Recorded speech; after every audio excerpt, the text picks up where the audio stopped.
on, everybody? It is Spencer Hart. This is Smack Talk here on the Elite Ringside Network on Spreaker.com, iTunes, Player.fm, PodDirectory.com, Stitcher.com, TuneIn Radio, Castbox.fm, the Satchel Player for your Android and iPhones, of course, the official podcast of the 434 net 434.com. As always, I am joined by AJ Jensen. How you doing, my friend? Doing pretty good. How about yourself? What? Okay, you said this before the show. Raw and SmackDown this week, they felt like the Raw and SmackDown after Mania. It really did. Yeah. It was just absolutely, they knocked it out of the ballpark, both shows. And they really set forth a new set of storylines that are fresh and are good. And they really just all around entertained us. Yeah, I haven't seen back-to-back Raw and SmackDown like this, I don't know, in a while. It's definitely been a while. Probably the Raw and SmackDown after Mania. Yeah, that's definitely fair. It really is quite refreshing that we get a back-to-back Raw and SmackDown that were good. Because every week it's usually, Raw was good and SmackDown was meh. Or Raw was meh, and SmackDown was good. Yeah. But just, and we all saw the writing on the wall what was going to happen yesterday, but it was still an amazing SmackDown. So let's get right into that. Before we get into SmackDown, though, I want to talk about a little bit of what happened on 205 Live, because we don't talk about it much. Kira Tozawa versus Neville for the Cruiserweight Championship. Neville retains. It's what happened after the match. Do you know what happened after the match, AJ? I do know what happened after the match, and I could really care less. Really? Oh, I was actually quite happy to see this. Enzo needs something to do. And I think he pissed off everyone. But Enzo Amore is now on 205 Live. Thoughts? I know you said you really don't care, but I think it's good. I mean, it's good for him because he's still going to be doing something, but it's really sad when an entire roster of people don't want you on their show. That's fair. So they have to transfer you to another show, and yeah, it's just hope Neville just destroys him. I don't know, like, Enzo and Cass together, I'm all about it, I'm all for it, but them separate, it's like, I can't even think of a word to describe what it's like when those two are not together, but it's just not good. Yeah. So yeah, I guess I'm a little excited to see what Enzo can do down in 205 Live. But we start out SmackDown Live with AJ Styles, of course, the United States champion, and it would be determined that there would be a United States Open challenge, and Kevin Owens comes down to the ring, and we get AJ Styles versus Kevin Owens in the main event with a mystery referee, and by mystery, I mean Baron Corbin. Poor Baron Corbin. I don't know what he did to piss anyone off, but it really seemed like Baron is dead. Yeah, I don't know what's going on with him. They must have just completely lost all of their faith in him, and it sucks. Like, I always liked Baron Corbin. I liked him when he was on NXT. I'm probably one of the minority of people who have said when he came to the main roster that he was doing a good job. Mm-hmm. And yeah, now he's got to start from the ground up again. Mm-hmm. And that's pretty sad, actually. So, again, like I said, it was announced in the main event, AJ Styles versus Kevin Owens for the United States Championship with special guest referee Baron Corbin. We'll get to that later in the show. After that, we had Aiden English bring us back from the break, him singing his his praises and stuff. I don't like Aiden English in the singing gimmick very much. But it was what happened. Yeah, that I don't mind. Yeah? I don't mind it. I think it's funny. I don't know. I'm trying to get into it. I am. It's just I'm not a huge fan of it. But it's what happened when the lights What went happened out next? What happened next? was glorious. Spencer, I know you can agree with me on this. What happened next? There's only one word that can describe what happened next. I think you know what that word is, Spencer. Was it glorious? It was glorious! Yes, Bobby Roode is on SmackDown Live, and I couldn't be happier. SmackDown Live just got glorious. Yes, it did. So Bobby Roode utterly destroys Aiden English, hits him with a glorious DDT.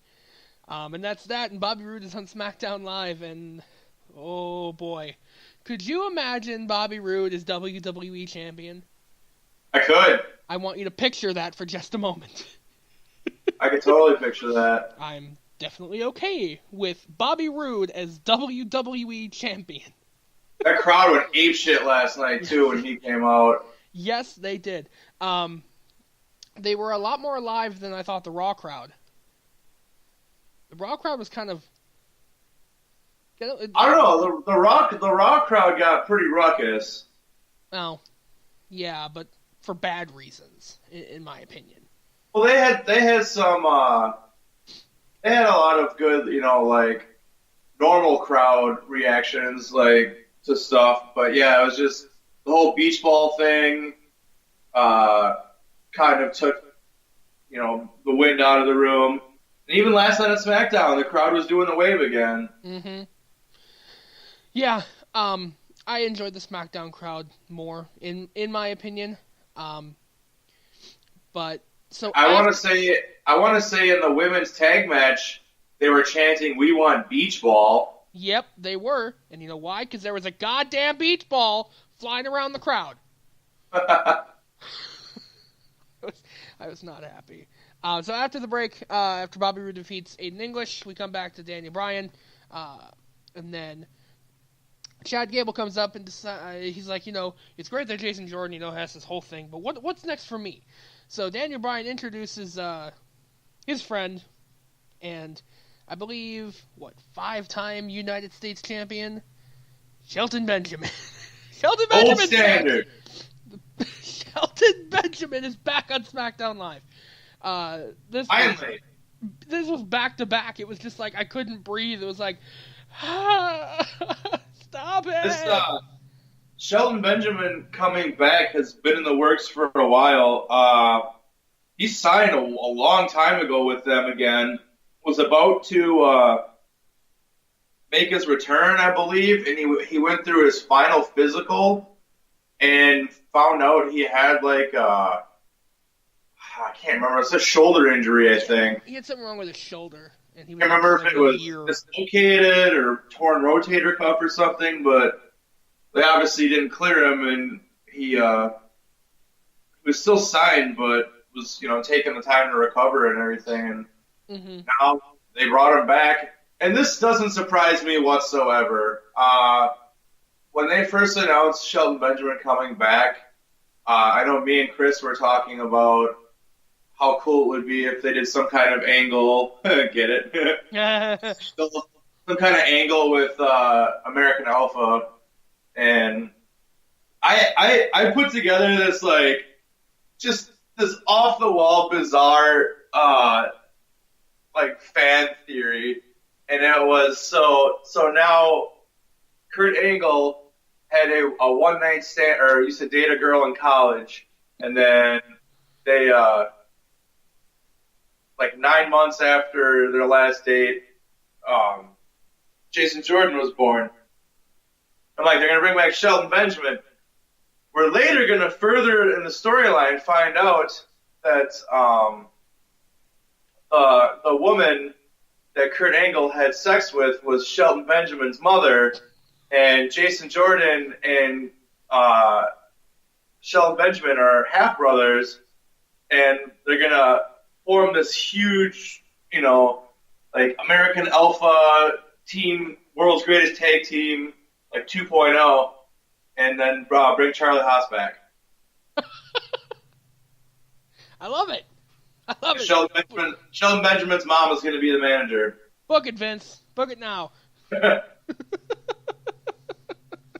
But them putting him with Sheldon Benjamin, that is no shock at all. Mm-hmm. It's basically Jason Jordan was like supposed to be Shelton Benjamin 2.0, so now they just got Chad Gable with the original. Mm-hmm. Yeah, I'm totally okay with it. Shelton Benjamin, like I said, back on SmackDown Live. So we had a couple backstage segments with Kevin Owens asking Sami Zayn to be the special guest referee, like I said, for the main event. Sami Zayn at first was like, I'll think about it. And then Kevin comes back to him. Sami's like, fuck you. All the times you stab me in the back, you can go suck it. So I thought Sami was going to be the special guest referee for just a minute. And that would have been fun. Sami screwing Kevin, because that would have been what happened. But like I said, Baron Corbin would be announced then as the special guest referee. We move into the Usos and the Hype Bros. Oh, squash. Yeah, you can call it squash. Weirdly enough, the New Day nowhere to be seen on SmackDown Live. Yeah. Very weird. Especially coming right after losing their tag team belts in their second defense? First? It was either the first or second defense of the belts. The Usos basically grabbed a couple mics, cut a promo on the entire tag team division, and that was it. The Usos just annihilated the Hype Bros. It was very weird, like I said, for the New Day not to show up here. So, I want to get your opinion on Dolph Ziggler. I didn't actually see that skit. I heard it. I think I was outside, but I had the door open so I could listen. Okay. It sounds like he ripped on a lot of people on the SmackDown roster. Yeah. Basically ripping on their gimmicks, their entrances, what they do to get over with the crowd. And, I don't know. So basically what Dolph said was, I'm just reading this, it was kind of like a sarcastic, shoot-style promo. He said he was thrilled to be back, and he knows what it takes to be a star. All you need is to be able to sing, play guitar, rap, have fancy lights, a fancy robe, and a valet. And lasers. And lasers, yeah, I can't forget the lasers. So right there we had Aiden English, we had Elias, we had the Usos, we had, lights. That can be any numerous people. Yeah, fancy robe, Bobby Roode or Ric Flair, and a valet. No, I'm not quite sure what that one is. But, yeah, like you said, Dolph really kind of, sarcastically...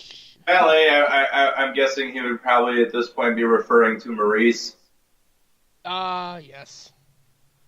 Yes, I agree with that. That sounds about right.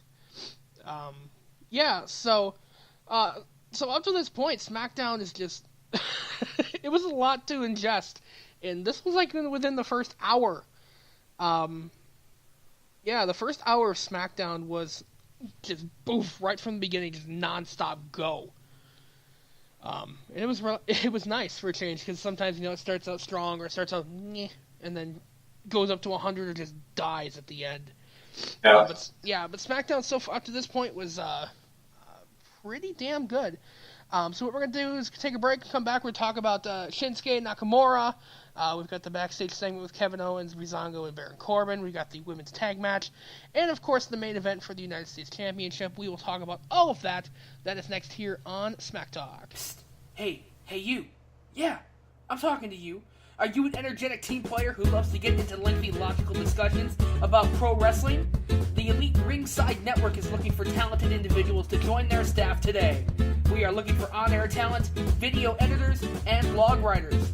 If you are interested in joining the ever-growing Elite Ringside Network, send your information today to EliteRingsideNetworkWI@gmail.com.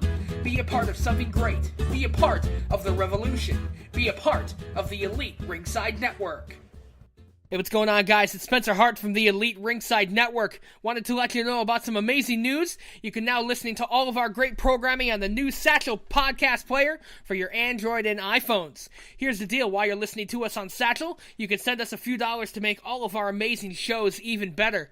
So if you're listening to us right now on Satchel, go ahead and click on that donate button to send us some much appreciated donations. And if you're not listening to us on Satchel, I mean, come on, what are you doing? Download the podcast player right now at satchelplayer.com, exclusive friends of the Elite Ringside Network.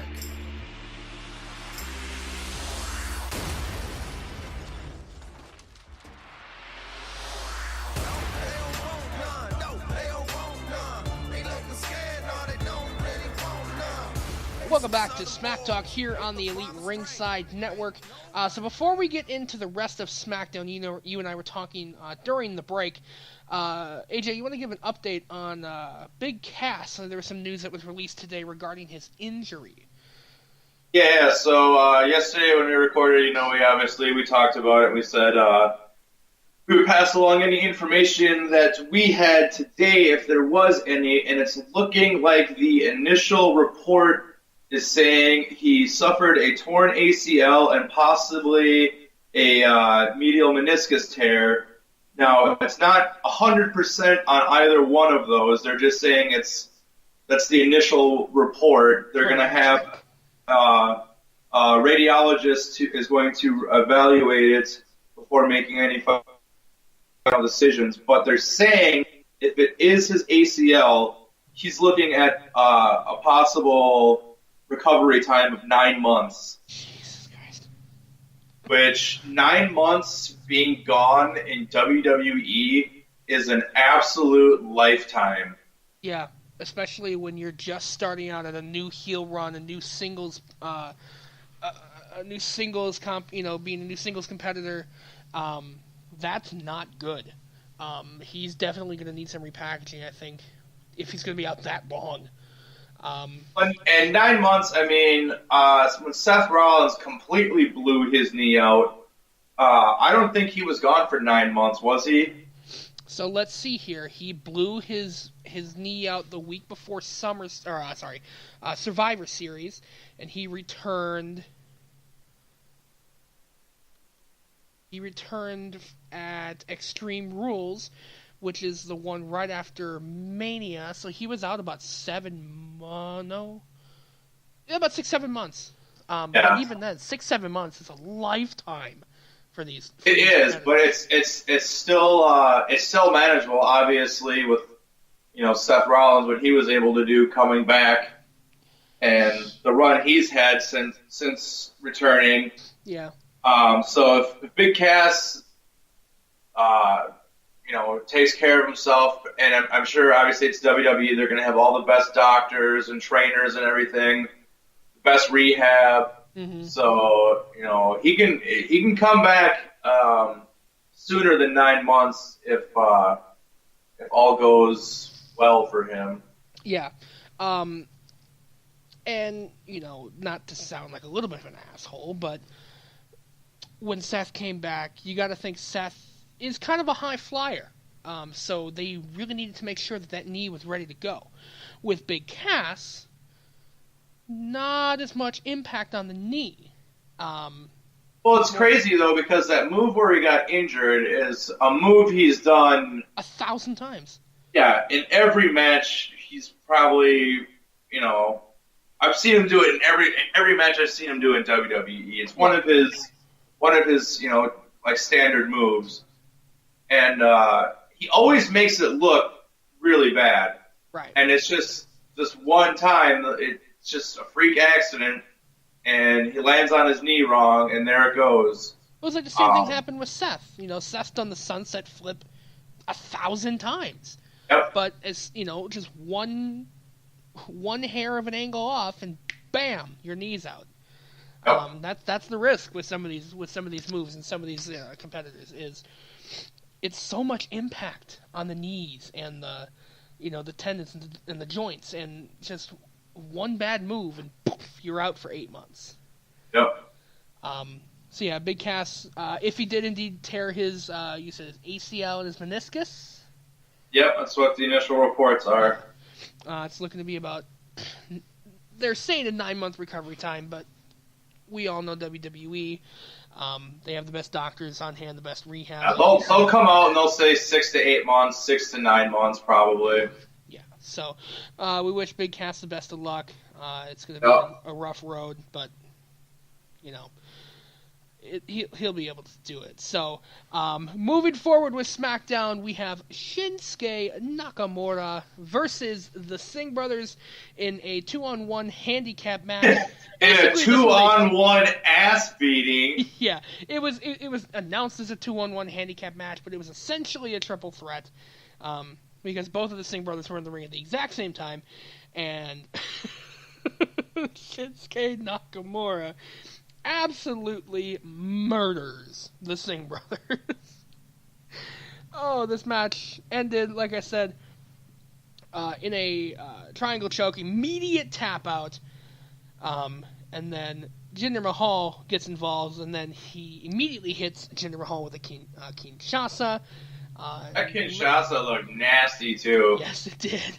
Yes, it did. That's why I love Shinsuke. His moves look real. They look like they actually hurt.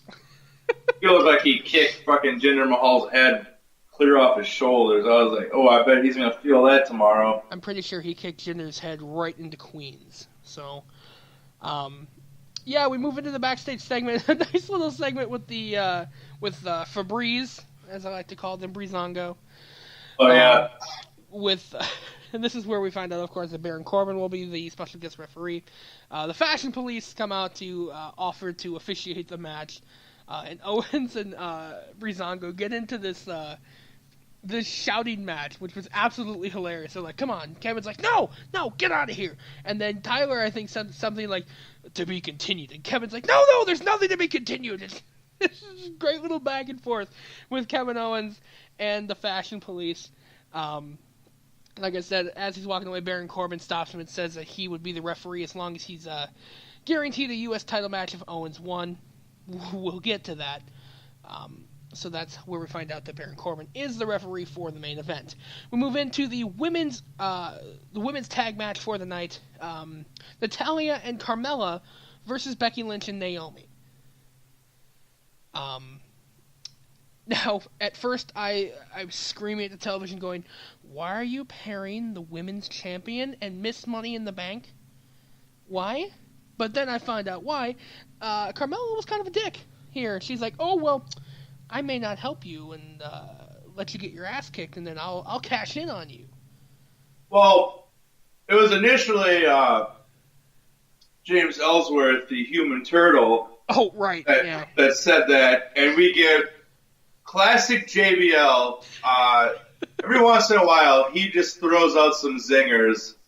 And he's like, how did he say last night? James Ellsworth, he's as sharp as a bowling ball. And I about died when he said that.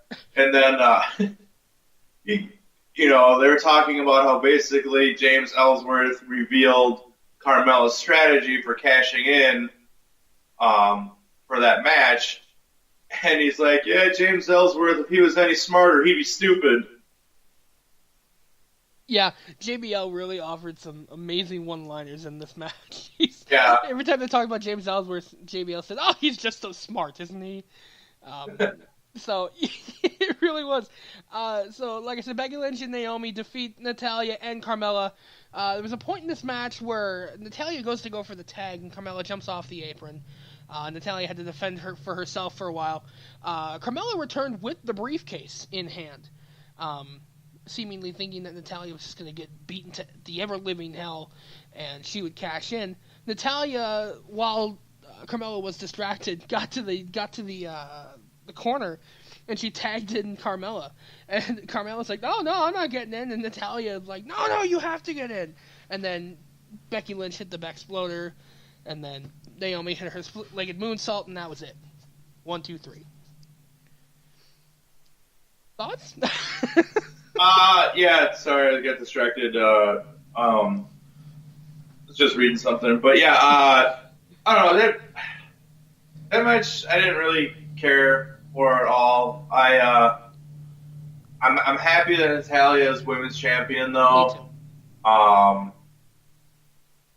would be okay if Naomi got it back, but I would like to see Natalia have it for a while because this is only like her second time, right?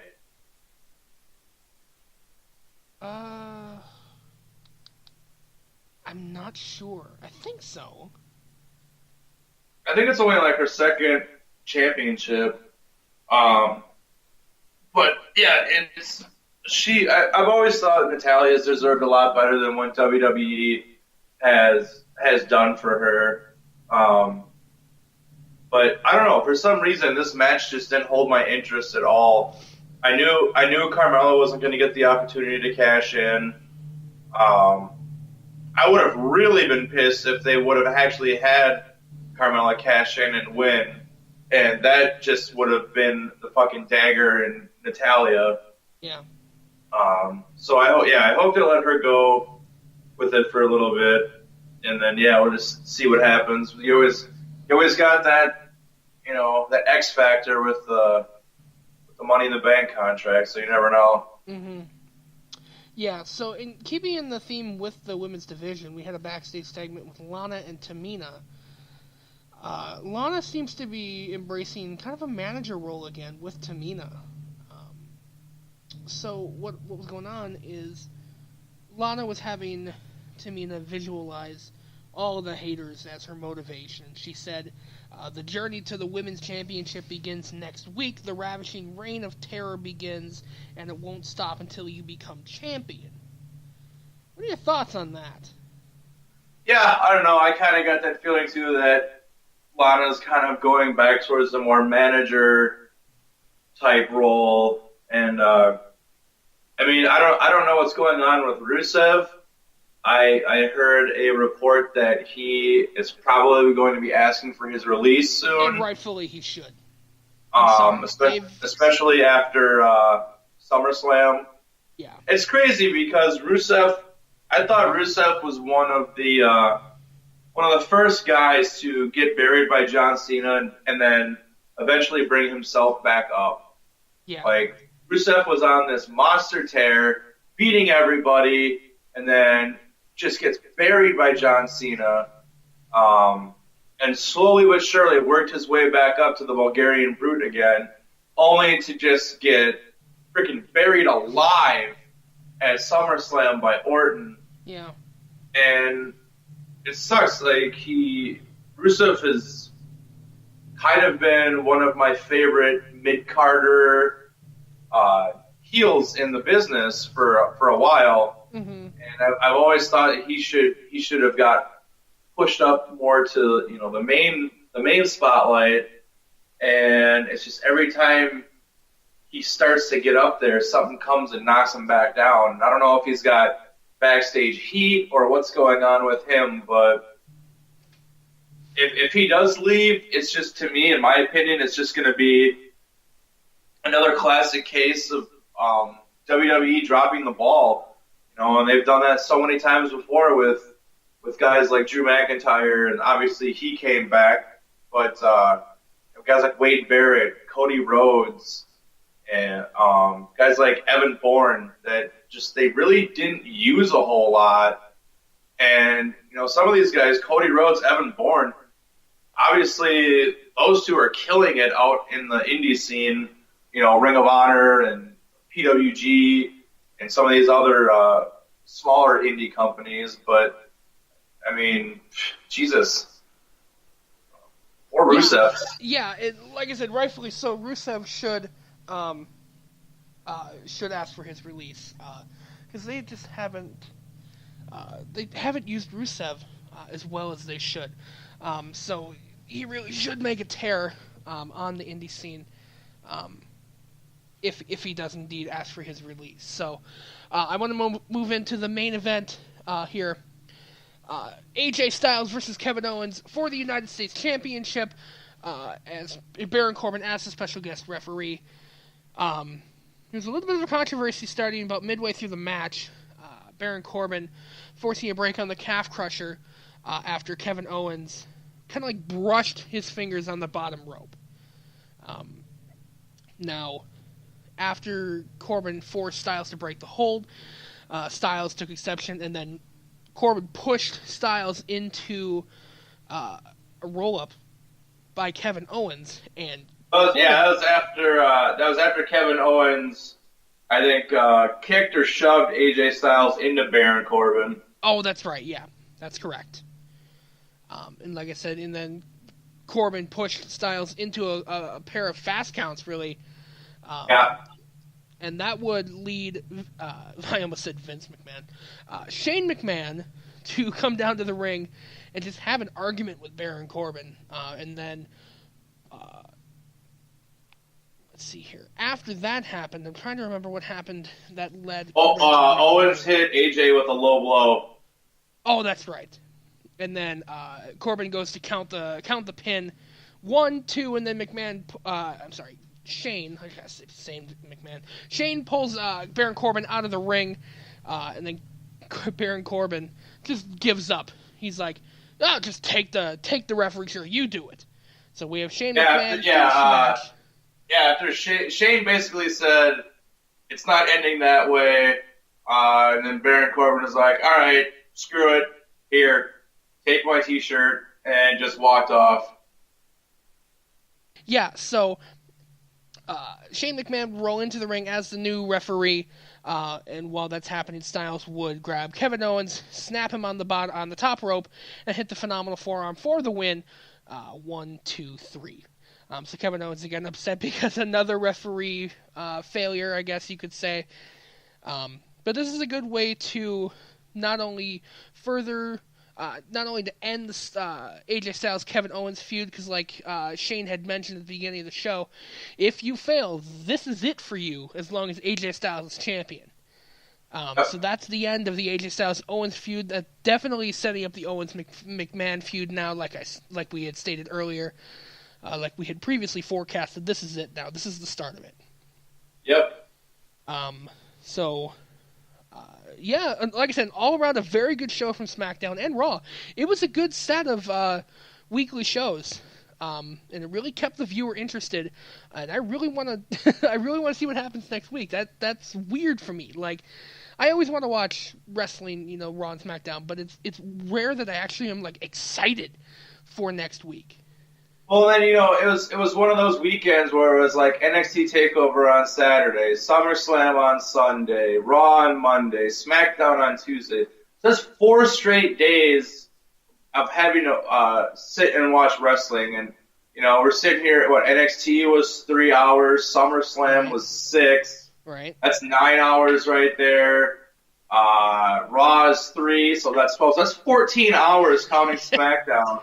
Of watching wrestling in 4 days, and they did a really damn good job of keeping the entertainment. I thought SummerSlam was a good pay-per-view, NXT TakeOver was awesome, Raw was really good, SmackDown was really good, and now we kind of always talked about from the time period between WrestleMania and SummerSlam is when wrestling kind of gets dull, and then right up until SummerSlam, that's when stuff picks up.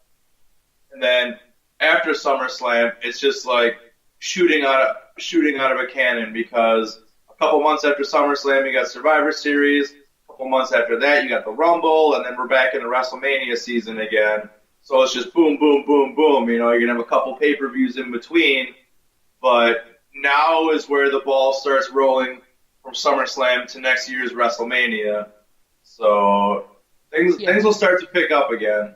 Yes. So before we sign off here today, we normally don't cover it, but because it has implications with Brock Lesnar, we do want to make everybody aware that it was announced that after his win against Daniel Cormier, John Bones Jones fails another in-competition drug test.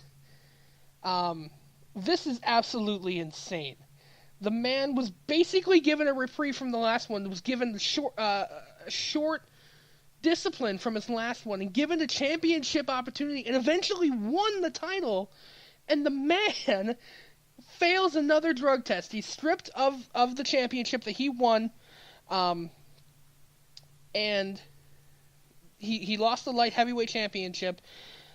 And from what I've read, at this stage in the game, the punishment is like 4-year ban. It's like a 4-year ban from competition, from championship competition. Yeah, and honestly, in my opinion, I think this should be John Jones' third strike because he's already been arrested and busted with cocaine on him, which I believe led him to getting stripped of the title once. I believe he came back, won it, was stripped of it again because of a substance that's on their no tolerance list. Was suspended for a year after that, I believe. I'm not sure. I'm not sure if the arrest came first or the drug test came first. But either way, he was suspended for a year after. Comes back now. We got all this hype about John Jones and Daniel Cormier. Beats the living hell out of Daniel Cormier. And then I want to say, I think it was his post-fight drug test, they got the results back, and he tested for steroids. And, yeah, they immediately stripped him of the title. It's back on Daniel Cormier, which I think that's bullshit. You know, you strip the champion, have a tournament, or have the 2 number 1 guys fight for it. Don't just throw it back on somebody. Well, and it was announced today, actually. Get this.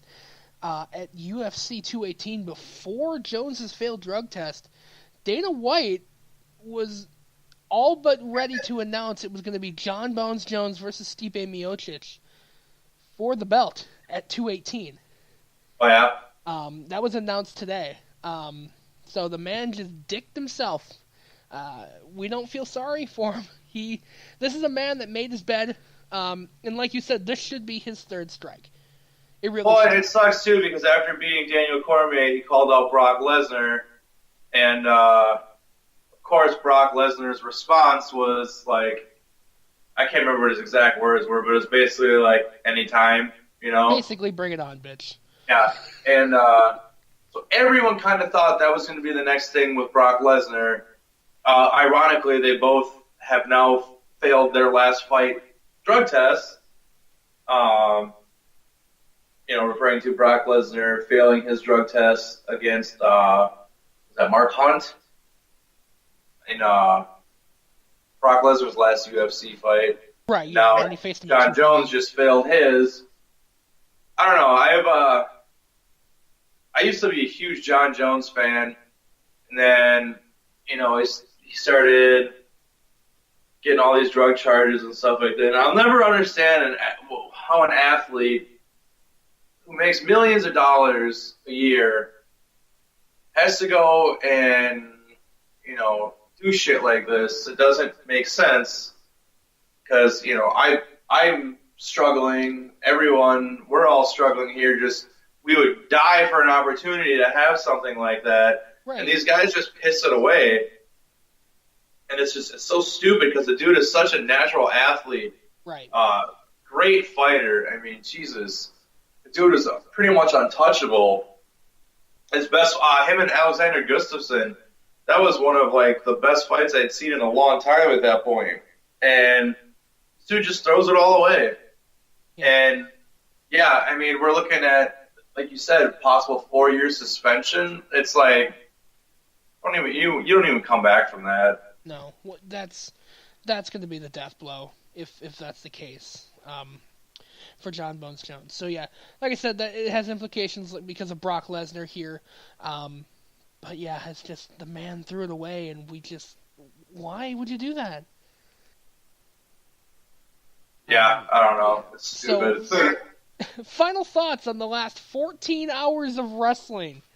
It was a hell of a 4 days of watching wrestling. Like I said, it was actually one of the best weekends I've enjoyed watching wrestling total in quite some time. So I was very, very happy with this week in wrestling. Yeah, and I was too. I wish I had whatever channel Lucha Underground is on, because tonight it's Rey Mysterio versus Johnny Mundo. You don't have the El Rey network? I do not have the El Rey network. Not on Charter. Well, it is, but I have to. You gotta pay for I have to upgrade to like the gold package. It's like $40 extra a month. Right. Yeah. I'm sorry. I love Lucha Underground, but I'm not paying $40 a month for it. But not that much.